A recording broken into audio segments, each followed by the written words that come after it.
Today I'll tell you how one developer went from making a server with his friends to one of the most important projects Minecraft has ever seen, but also how even doing so and sparking thousands of experiences and memories we had as childhoods, most people are still wondering what did he do? So get ready, cause this is one of those stories you don't know that's worth telling.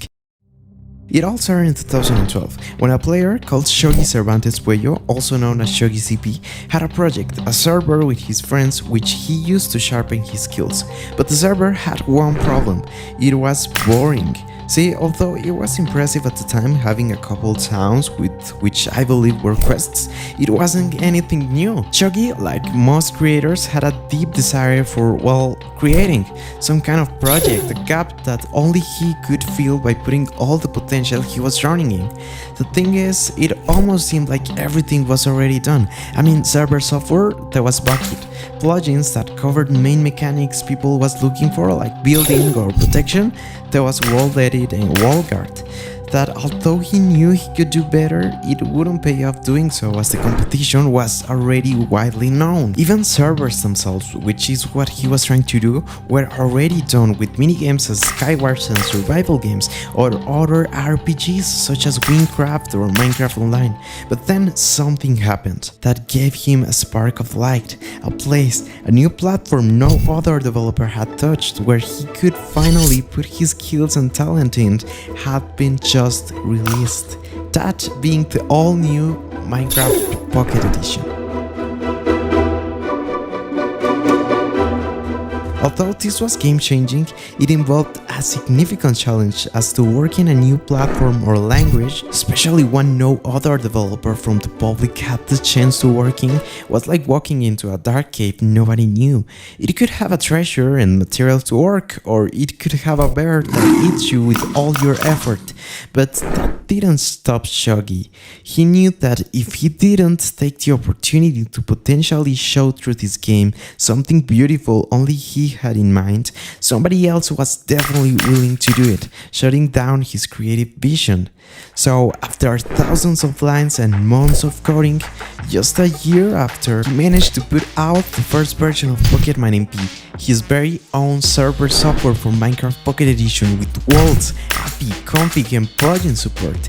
It was something revolutionary that could change a bare-bones game such as Pocket Edition was at the time to an engine, something where people could build experiences just as they were in their mind, or like Shogi called it, putting no limits to your imagination. So people started creating crazy things that defied what could be done with the game, like mini-games, portals, morphing, even redstone itself was done with flowers way before Mojang could add it themselves to the game.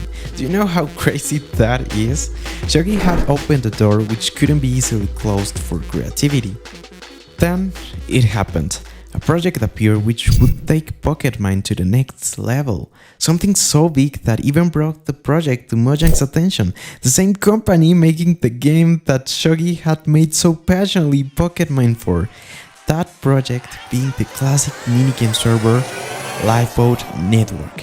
A project that would take the same games that only were possible on PC at the time to the hands of millions. Again, something never seen before.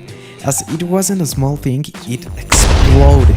Lifeboat was on top of the world. Every YouTuber was talking about it, breaking records that even to this day haven't been seen again.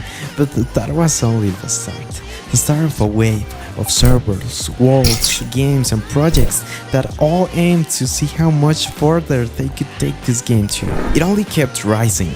Other servers like InPvP, Broken Lens and even official Hypixel appeared with games and features that weren't just trying to replicate what there was on PC anymore, but bringing exclusive content to the table, or in this case, to the phone. But it gets even better.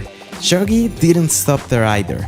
Aware of what he had caused, joined all developers yet again trying to push the game even further, with more projects to complement PocketMine, from where one called Big Brother stands out for allowing cross-play compatibility with the PC version of the game. You may be familiar with this, but this was many years before CubeCraft started the project widely used today, Kaiser MC. But of course, with all that success, the sense of something bad happening was slowly getting stronger. Shogi got an email from Mojang, which could mean a potential lawsuit given the fact that a lot of PocketMine's code is just Mojang's code being redone in a different language. I mean, even today you can find live stream archives of Shogi recoding things like world generation for PocketMine all by himself. Could this be the end of it all? What Shogi had worked so hard for with insane success, could it all just end like that? These were questions that couldn't remain unsolved, so there was only one thing for Shogi to do. He opened the email and was surprised by what was inside. He was about to be in Mojang's team. What? Was there no limits to this man? From doing a bad server all the way to making an engine for thousands of our childhoods and being hired to the team of the game he was so passionate about itself. But this couldn't only mean that Mojang wanted to make the project official. Maybe they just wanted parts of it like with Optifine, or for Shogi to start from scratch for them. Well, it was none of those, at least from what we know. So Shogi was forced to decide between his dream job or the passionate project that sparked his career at his favorite game company. So he ended up quitting PocketMine eventually. Luckily, what he had started had reached so far that many people were willing to continue the project, but that's where things started to go wrong.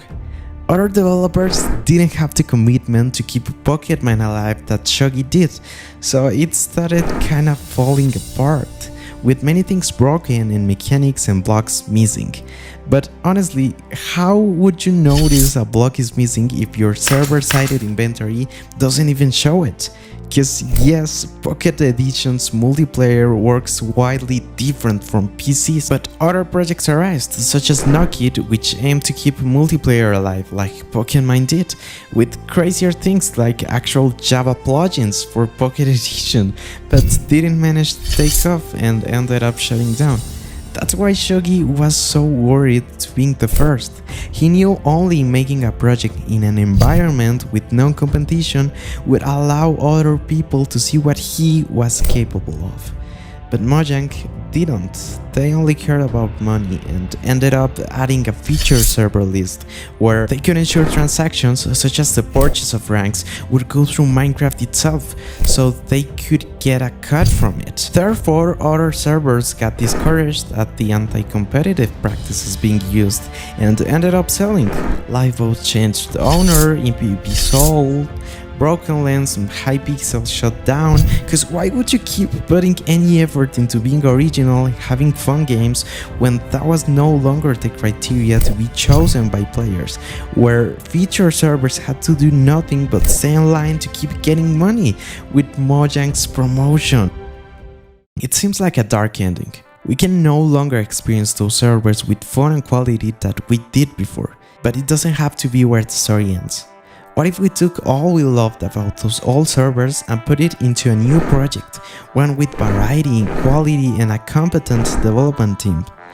Well, that's exactly what I'm doing with Red of Green, an upcoming minigame server that not only has fun and original games, every detail is made so you can revive that feeling deep within you of a Minecraft place that you can play for hours, where every map feels like a world tour.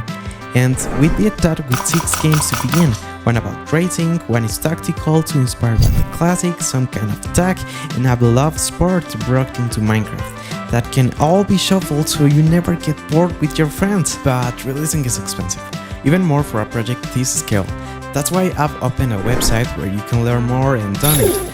By doing so, you also get a rank that nobody else will be able to get later.